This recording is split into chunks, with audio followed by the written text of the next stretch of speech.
Je ne pars pas de l'idée que la justice est vraiment mal faite ou horrible et je ne fais pas de leçon aux juges. Je considère que la justice est correctement rendue par rapport aux autres États, mais il y a toujours des améliorations possibles.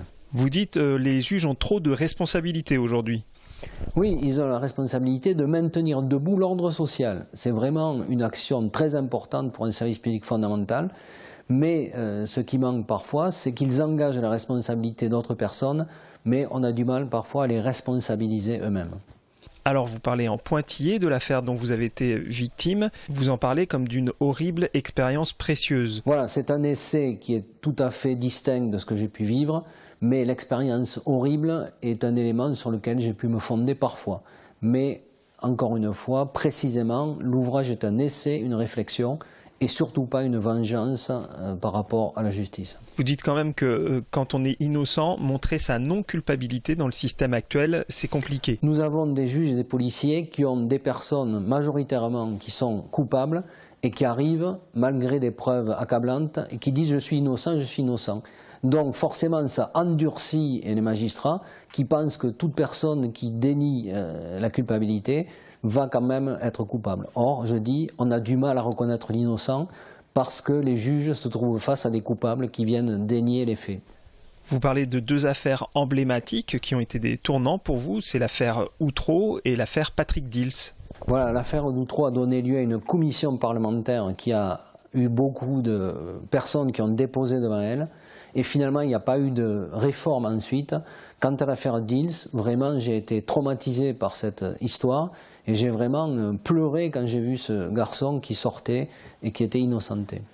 Alors sur l'affaire Outreau, on peut revenir évidemment sur ce dont avait écopé le juge, c'est-à-dire un blâme. Vous pensez évidemment qu'il y a eu dysfonctionnement. Voilà, pour beaucoup de fonctionnaires qui font des erreurs, il y a une révocation. Et par exemple, pour des policiers, il y a des révocations. Mais pour les magistrats, il y a une sorte de protection. On a du mal à engager la responsabilité des juges. La responsabilité théorique existe. On peut même faire des recours individuels aujourd'hui devant le Conseil supérieur de la magistrature.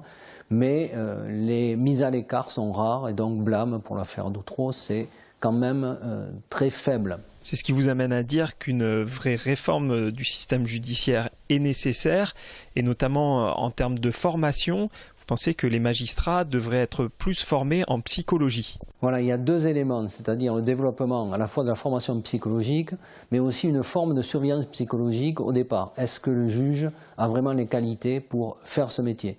Ça se passe notamment pour les gendarmes qui ont un contrôle psychologique. Et le deuxième élément sur lequel j'insiste, c'est l'échevinage, c'est-à-dire le fait de faire participer les citoyens à la justice, qui peuvent comme ça mieux comprendre les juges et participer à la justice, un peu comme autrefois le service militaire permettait de socialiser, d'intégrer les individus. Alors l'échevinage, vous en parlez à diverses reprises dans votre ouvrage. L'échevinage, c'est le citoyen au cœur du système judiciaire.